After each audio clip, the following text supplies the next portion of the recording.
여러분께서는 패스트푸드를 떠올리시면 어떤 장면이 먼저 떠오르십니까?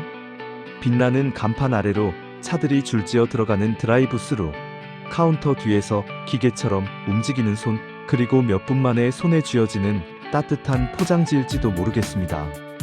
그런데 패스트푸드는 단순히 빨리 나오는 음식이 아닙니다.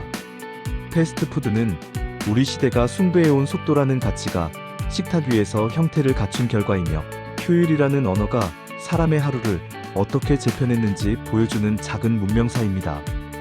오늘은 패스트푸드가 어떻게 한 시대의 상징이 되었는지, 그리고 그 과정에서 우리가 먹는 방식과 쉬는 방식, 함께하는 방식이 무엇을 얻고 무엇을 잃었는지까지 한 번에 따라가 보겠습니다.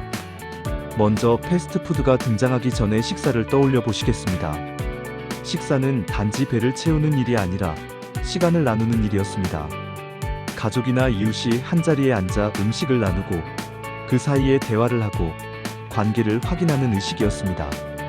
물론 길거리 음식이나 간단한 간식은 옛날에도 있었지만 그것은 지역과 상황에 맞춘 빠른 한 끼였을 뿐, 우리가 오늘 말하는 패스트푸드 같은 산업적 시스템은 아니었습니다.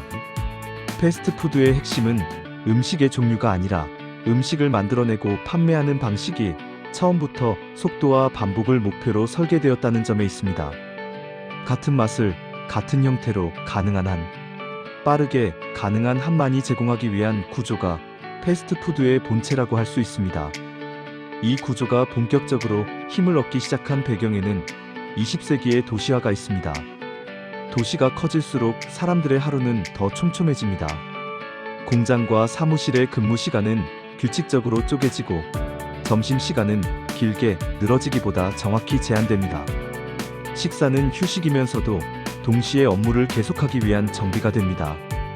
여기서 패스트푸드는 인간의 배고픔만이 아니라 인간의 시간 부족을 겨냥합니다. 빨리 주문하고 빨리 먹고 빨리 이동할 수 있게 만드는 것입니다. 그러려면 요리의 세계가 바뀌어야 했습니다.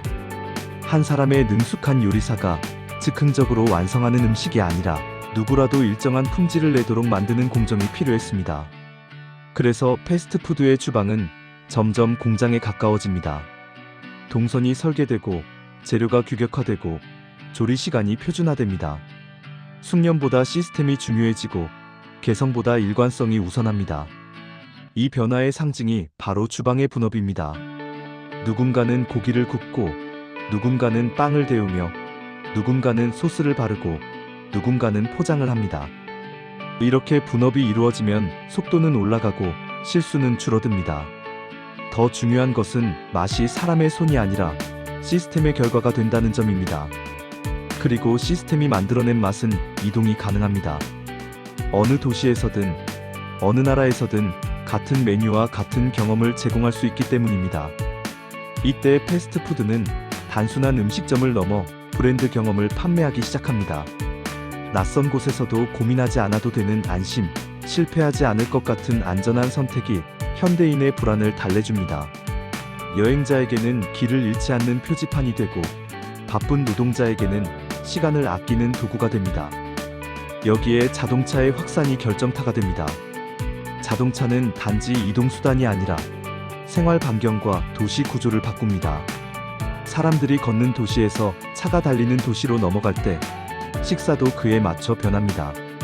차를 타고 이동하는 사람들은 오래 앉아 기다리기보다 이동 중에도 해결할 수 있는 방식을 원합니다.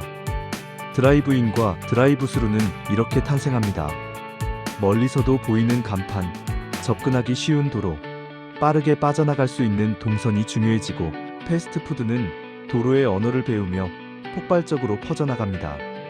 그 결과 패스트푸드는 도심의 일부가 아니라 교회의 기본 시설이 되고, 식탁의 선택지가 아니라 일상 루틴으로 자리 잡습니다.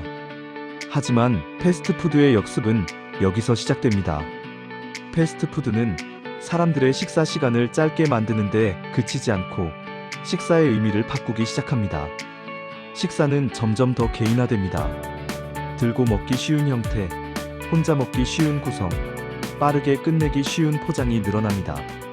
물론 이는 개인의 취향처럼 보이지만 실제로는 도시의 노동 구조가 만든 현실이기도 합니다.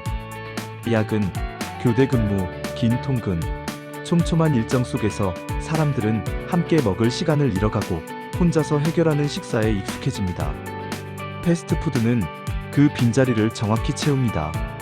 한 끼의 양식이 되면서 동시에 함께 먹는 시간이 줄어든 시대의 증거가 됩니다. 맛의 설계도 변화의 핵심입니다. 패스트푸드는 기억하기 쉬운 맛을 만듭니다.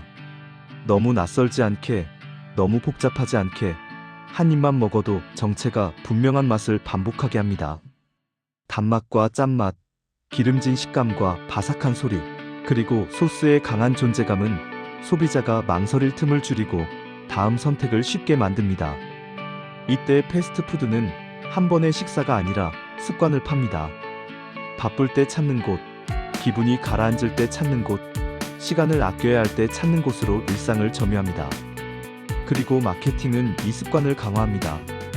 메뉴는 단순해지고 잘 팔리는 조합은 반복되며 계절이나 유행에 맞춘 한정 메뉴는 새로움의 환상을 제공합니다. 빠른 식사에 작은 이벤트를 섞어 지루함을 막는 방식입니다. 패스트푸드가 만든 변화는 주방 밖에서도 커집니다. 대량 생산과 대량 유통, 냉동과 가공 기술, 규격화된 농축산 시스템은 패스트푸드와 함께 발전합니다. 감자튀김 하나를 안정적으로 공급하려면 감자의 품종과 크기, 수확과 저장이 표준화되어야 하고 빵과 소스도 동일한 맛을 유지하도록 산업적으로 관리되어야 합니다. 결국 패스트푸드는 한 가게의 문제가 아니라 거대한 공급망의 문제로 확장됩니다. 이는 경제적으로는 효율을 올리고 가격을 낮추며 접근성을 높입니다.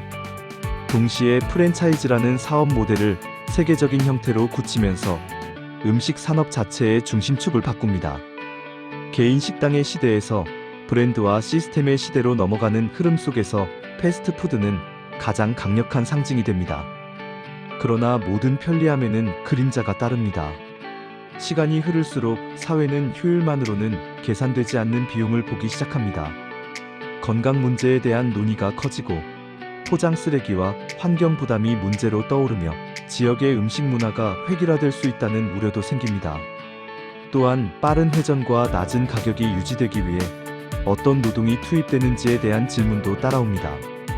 패스트푸드는 분명 많은 사람의 하루를 버티게 해주는 구조이지만 동시에 삶의 리듬을 더 빠르게 만들고 식사의 의미를 처리해야 할 일처럼 바꾸는 힘도 갖고 있습니다. 그래서 패스트푸드는 늘 양면을 지닌 존재로 남습니다. 이제 결론에 닿아보겠습니다. 패스트푸드의 역습이란 단지 햄버거가 승리했다는 말이 아닙니다. 속도와 효율이 우리 삶의 기준이 되면서 식탁까지 그 기준에 맞춰 재편되었다는 뜻입니다. 우리는 빠르고 편한 한 끼를 얻었고 동시에 천천히 먹는 시간, 함께 먹는 시간, 기다림이 주는 여백을 조금씩 잃어왔습니다. 그렇다면 다음에 패스트푸드를 드실 때 그 맛 뒤에 있는 시대의 구조도 함께 떠올려 보셔도 좋겠습니다. 이 음식은 어디선가 갑자기 떨어진 것이 아니라 우리의 도시가, 우리의 노동이, 우리의 이동이, 우리의 시간 감각이 함께 만들어낸 결과이기 때문입니다. 결국 패스트푸드는 음식을 넘어 우리가 어떤 속도로 살아가고 있는지 묻는 질문이기도 합니다.